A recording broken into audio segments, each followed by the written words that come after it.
of the second bardo, or the intermediate state of near death.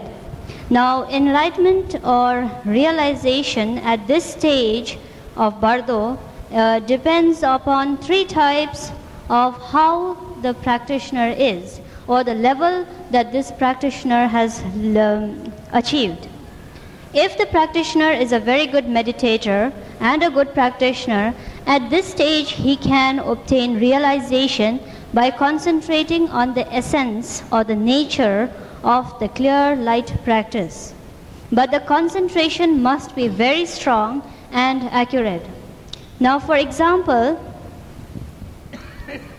if you observe a beautiful woman applying makeup on her face, you can see that her sole concentration is put on the face and the way she is applying the makeup, whether the line is correct or not, if the whatever is very correct in the correct way, or if she is making a mistake. So if you observe a beautiful woman applying makeup on herself, you will find out what we mean by concentration. Because her sole attention or mind or thought about what she is doing is very, very much single-pointedly. Similarly, even we should meditate now at this stage with concentration, so that the realization at the bardo at that time can become much clearer. So if we are practicing with a very good concentration, then it is at this stage that a good meditator can obtain realization. Now, a practitioner of the middle level may get realization at this stage through the practice of what is known as poa. Poa is the consciousness transference, or the ejection of the consciousness, which is a type of exalted purification practice in which the consciousness is transferred to the Pure Land, and this is one of the 6 yogas of Naropa. So in this practice, the practitioner, due to his earlier practice, he is able to transfer his consciousness from that point of death to a Pure Land, wherever he wants to go. For this practice, you have to depend upon the guidance of a well-experienced teacher who can teach you poa practice, which is not all that difficult and very, very helpful during the time of death. It can be applied on yourself as well as other people. Now, for a practitioner of the lower level, to gain realization at this stage, he will have to take the support of his teacher, guru, or the Dharma brothers or disciples of the same guru, to obtain advice from them before and at the time of death, and then prepare for the various visions and experiences at the bardo. That is, this lower practitioner will at the time of death have to listen to the advice, scriptural advice from either a teacher, his own guru, or a friend who is also a disciple of his guru, so that this friend or guru might give him the full discourse on the various visions and experiences he will have, and how to benefit from it, how to realize it. At the intermediate state of reality, the third one, a person who has understood or realized the essence of self-appearance of all things and believe in them only can obtain realization at this state of bardo. This means that at this state of bardo, only that person can gain enlightenment who has understood, who has realized the wisdom emptiness of all appearance or of all things. So a person who has understood the essence of self-appearance of all things gains enlightenment at the intermediate state of reality. When you meet your own brother or sister or any friend, you know very well that what kind of a person he is. You immediately recognize that person, and you can fully understand the whole character of that person because you know him before. Another example is if you put a small child in its mother's lap, the mother will immediately recognize her child without doubt. Because she has the experience. She knows what the child looks like, how the child feels like, and what the character of the child also. So similarly, a practitioner who wants to achieve enlightenment at this stage of Bardo must also have the complete knowledge and recognition of the clear light mind practice and its visualization and meditation procedures, and also have the understanding of the essence of all things. Now, in simple terms, it means that if we are good meditators of the clear light mind practice, and if we know the essence of all the things, that they are impermanent and an illusion, then it is possible to gain enlightenment at this stage. This practitioner must have no fear towards the various empty appearances which may come about in wrathful, frightening, or harmful aspects. During this time of the Bardo, a lot of wrathful and peaceful, more wrathful form of deities appear. And during this stage, when we talk about the deities, the wrathful form is so fierce that usually a normal person cannot bear to look at it. So because we cannot look at it, we cannot recognize them, and so the deities pass by and then the realization stage ends. So at such an experience, this practitioner must understand through his practice the empty nature and the illusion value of all these appearances. And when he understands this, it is at this stage that this practitioner gains realization. Then the realization at the state of becoming. Realization comes to those practitioners who have gained the power to overcome all delusive thoughts and actions and have realized the truth. Meaning that the practitioner who can overcome all the unvirtuous actions. A practitioner knows what is the right action and what is the wrong action, and can overpower the delusive thoughts, can at this stage attain enlightenment. The truth of dharmata, or the emptiness of things, and wisdom must be realized by this practitioner.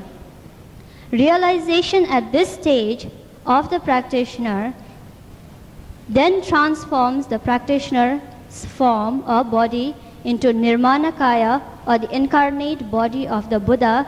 Thus, this practitioner can gain absolute enlightenment because of his realization of the illusion of the samsara and his power to overcome all the delusive thoughts and actions.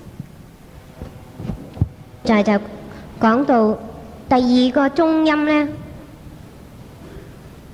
即係臨終中音，以及在臨終中音嗰陣時點樣能夠得到證悟。咁如果要在呢個臨終中音嗰陣時得到證悟呢，咁就有分3個階段，即係有分3品啊，上品嘅、中品同下品嘅證悟。咁呢個呢，就係要依賴呢個修行者佢平時修行嘅功夫係幾大啦。最上品嘅，在呢個臨終中音嗰陣時，最上品嘅證悟呢，就係一個非常好嘅修行者呢，同埋呢個禪師呢，佢能夠在呢個階段呢得到證悟，就係由於佢能夠有好大嘅禪定，能夠體悟到呢個光明嘅體性。但係呢種禪定嘅禪定力呢，要好強，要好準確。就好似俾一個譬喻，就係話呢個只係一個譬喻啫。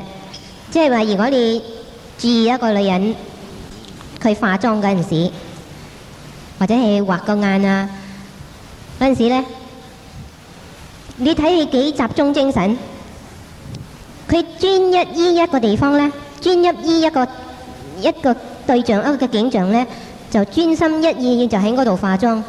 佢乜嘢念頭都冇噶啦，心媽就係集中喺化妝嗰陣時。咁樣即係一個譬如咧。同樣嘅，當然你在呢個臨終中陰要得到正悟呢，你要有呢個專一嘅禪定力。咁呢個呢，就要依賴於我哋平時嘅修持啦。如果平時你有坐禪，如果坐得好好，禪定力好夠到家嘅呢，咁你就能夠在呢個臨終中陰嗰陣時呢，利用你平時嘅坐禪嘅修禪嘅定力呢，能夠得到正悟嘅。中品嘅正悟呢，就係話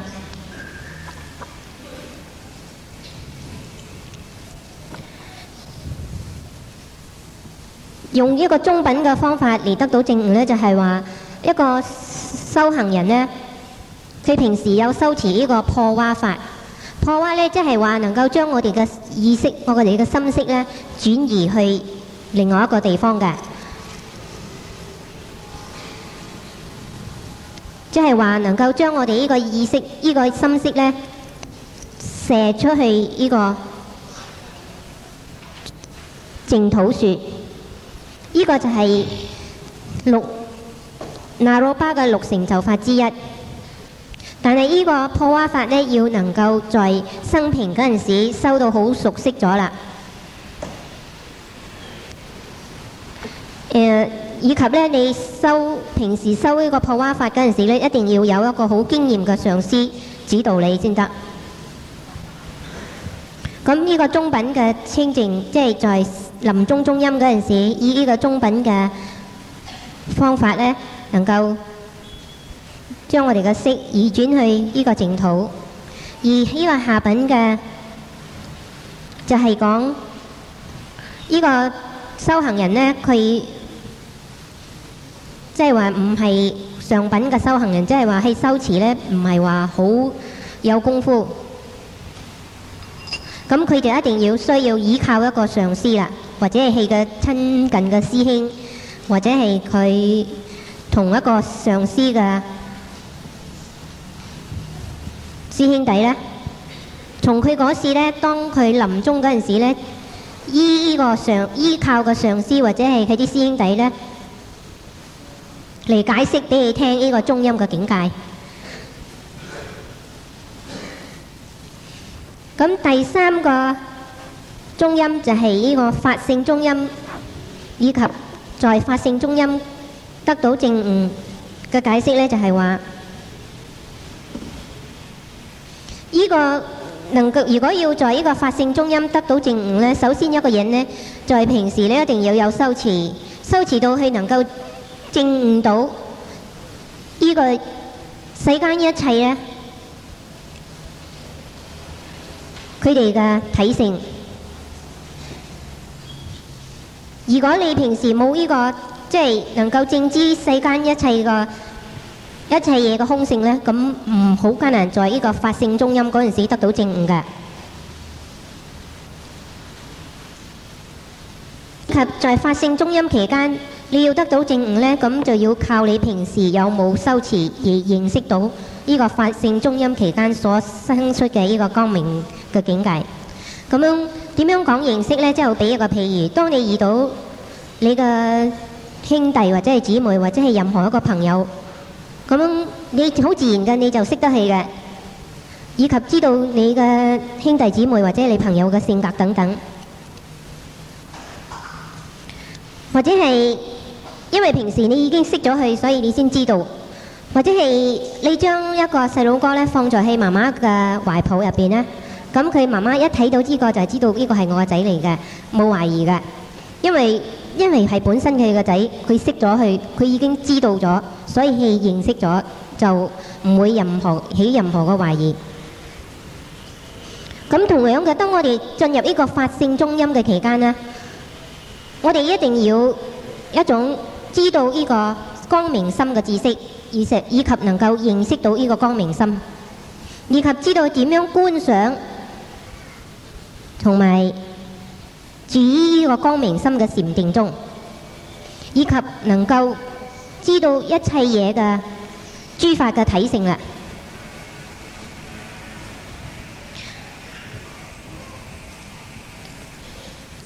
講關於呢個光明心嘅修持呢，就係話平時如果我哋有修呢個上書傳俾我哋嘅呢個光明心嘅修法咧，咁如果我哋去修咧，咁樣我哋就能夠認識到呢個光明，即係我哋從我哋心中升起嘅呢種光明。咁平時如果我哋認識咗，咁樣當我哋進入呢個中陰期間咧，進入呢個法性中陰嗰陣時咧，呢個光明就自然會顯現。如果你在當時因為平時你有修，你認識咗係咁，在當時嘅顯現嗰陣時咧，你一睇你就知道啦。咁由嗰個階段咧，嗰一剎那咧，你就能夠證悟嘅。咁如果你在嗰一剎那間你唔能夠證悟咧，咁樣你就會見到好多個境界嘅。如果一個修行者係平時冇修持咧，佢見到呢啲境界咧，佢即係啲憤怒相同寂靜相嗰啲菩薩會出現咧，佢好驚嘅，因為呢啲憤怒相嘅菩薩咧係好憤怒，然後佢哋憤怒到你好睇到佢都好艱難受嘅，尤其是係又有嗰啲光啊、嗰啲聲音啊，將使到你好艱難忍受嘅。咁如果平時一個修行人，佢能夠依修持明白到呢個一切景象嘅幻覺性、嘅空性，同埋一切嘅顯現呢係冇實有嘅呢，佢係空性嚟嘅呢。咁你在當時見到呢啲咁嘅境界呢，點樣憤怒嘅境界又好，點樣極光極大嘅聲音都好，你都能夠知道佢嘅體性，咁你就唔會驚噶啦。唔會驚呢，嗰陣時你就能夠得到證悟嘅。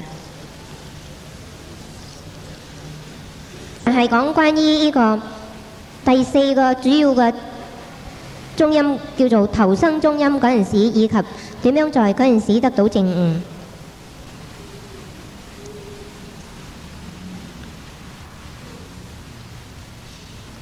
當我哋在投生中陰嗰陣時，如果我哋平時有修持，我哋已經有呢個能力呢，調伏一切嘅迷惘心，同埋一切迷惘嘅行為，咁樣能夠證悟呢個實相，知道呢個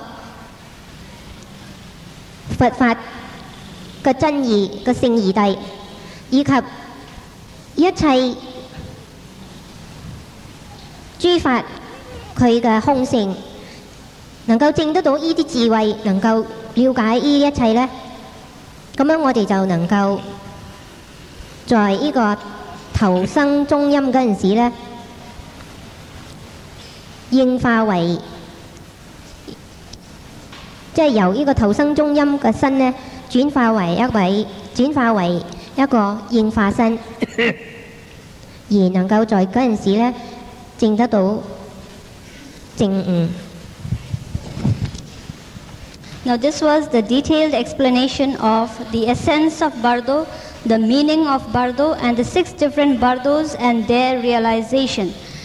Shortage of time does not permit us to take detailed explanation about the rest of the scripture, but should anyone else, should any other teacher start teaching on Bardo, you can ask him to teach on the appearances of the Bardo stage, appearances at the stage of Bardo, where 42 peaceful deities and 58 wrathful deities appear. Stress on visualization of deities are given so that at this stage of Bardo, if you cannot do any of the other 4, then you can at least recognize the deity that you usually practice. If you recognize the deity at the stage of Bardo, then realization is possible even at that stage. So essence and the appearance of Bardo is the second part of the Bardo teachings. So if any teacher should explain this teaching, then you must get the full transmission of the Bardo explanations. Have questions?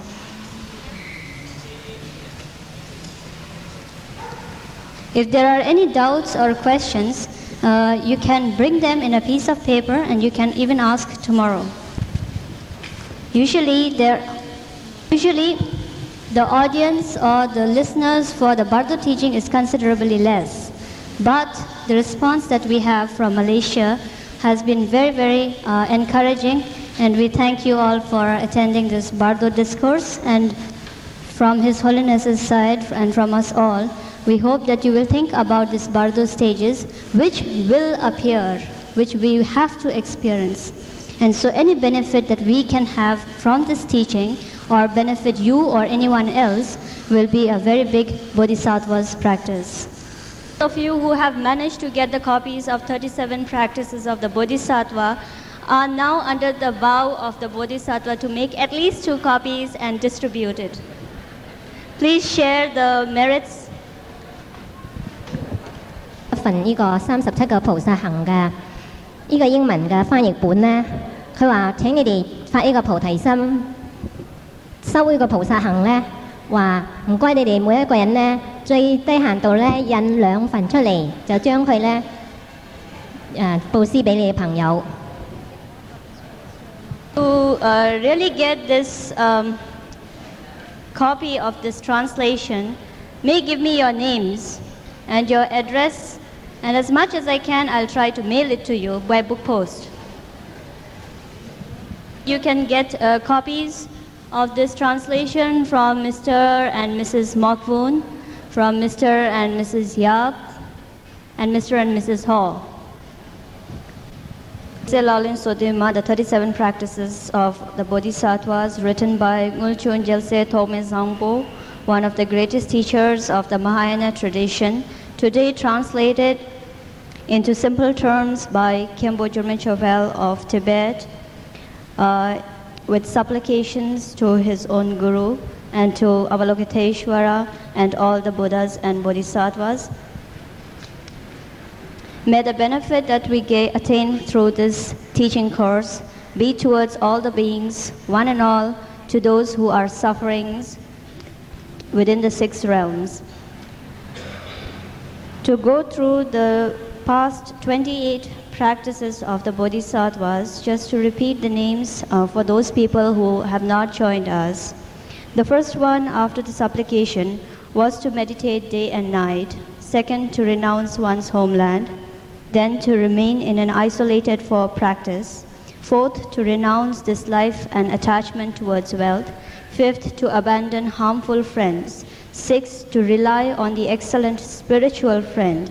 Seventh was the practice of a bodhisattva to go refuge for the triple gem and not to the worldly gods. Eighth was to never create a negative karma. Ninth was the practice to realize the impermanence of life.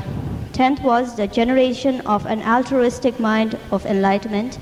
11th was to sacrifice one's own happiness for the suffering of others.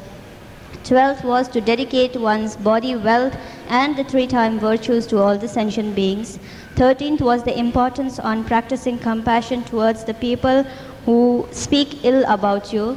The 14th was to speak the good qualities of that person who insults you.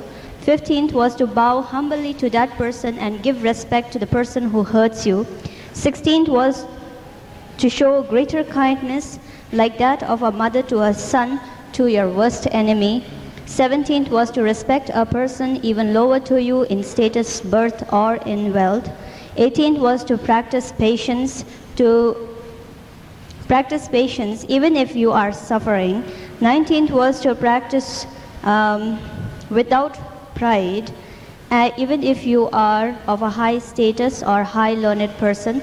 The 20th was to conquer one's own mind with love and compassion.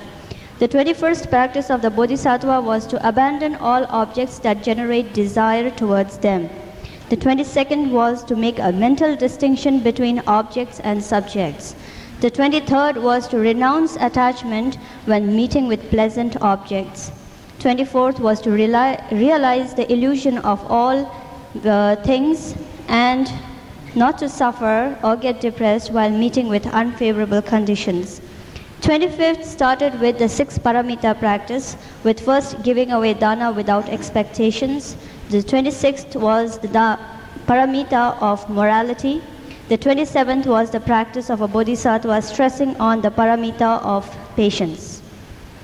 Today, coming on to the 28th practice of a bodhisattva, it says that in this you have to practice the paramita of diligence, which says that even if we see the Pratyeka Buddhas or the Shravakas, those practitioners or those bodhisattvas who work and practice so that only they may get enlightenment. Shravakas or the Pratyeka Buddhas do not have a strong, compassionate mind, because the practice that they do and the enlightenment that they obtain or they want to obtain is entirely for themselves alone. They don't think about the other sentient beings. Therefore, this kind of enlightenment is considered incomplete. So even the Shravakas and the Pratyeka Buddhas who practice and accomplish for themselves alone, they also put in a lot of effort. They work, they practice a lot, and they sacrifice the pleasures of this entire life so that they might obtain enlightenment, even if it is only for themselves. So if we take an example, if a person has very long, if a woman has a very long and beautiful hair, and if that is set on fire, she will put in a lot of effort and do anything that is possible to put the fire out. So quite similar to this example, we must also exert ourselves. We must put in also a lot of concentration and effort in order to help the beings who are suffering. So that is to say that if we are to become bodhisattvas, then we should help the suffering beings, and this cannot be done while being comfortable. This cannot be done while benefiting ourselves also. It must be done through the exertion, through an effort in which you might have to sacrifice a lot of things. So the practice of a bodhisattva as such is to practice the paramita of a virtuous effort and to help all the beings, relieve them from sufferings with diligence and with the motive of benefiting them only and not without expecting something in return. 就係開始講解菩薩嘅37個行持呢本論作嘅其餘10個偈頌。咁呢本論作呢，係由無著菩薩所寫嘅，而今晚呢，亦係由 Khenpo Jome Chopel Lama 呢為我哋大家講解。咁在呢本論作嘅頭一個偈頌呢，就有歸依觀世音菩薩，以及作者立一個願，佢話願寫呢本論作所得到嘅一切利益呢，能夠利益一切嘅眾生，令一切眾生呢都能夠脫離呢個六道輪迴。咁為咗要俾嗰啲前幾日冇嚟參加個佛理講座嘅師兄知道前面嘅菩薩嘅27個行持呢，而家我哋就簡單嘅將佢重複一遍。